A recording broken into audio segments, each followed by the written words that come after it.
Hello guys, welcome back to our YouTube channel. So what are the most picked agents in Immortal 3 in Valorant? Valorant has 9 ranks. Among them, the first 8 ranks have 3 tiers you must achieve to advance to the next rank. The last rank, Radiant, only has 1 tier. There are 25 ranks in total in Valorant, excluding unranked. Most players start at Iron rank, although their performance during placement matches can put them in a higher ranking and tier. So Immortal lies in between Ascendant and Radiant. Once you promote from Ascendant rank, you can reach to Immortal, or if you demote from Radiant, you can reach to Immortal. So let's see what are the highest agent pick rates in Immortal. The number 1 spot goes to Jet. At number 2, Omen is the second most picked agent, followed by Cypher at number 3.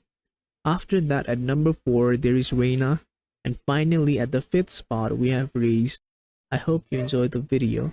Thank you for watching the video. To see more content like this, do subscribe to our channel and ring the bell icon.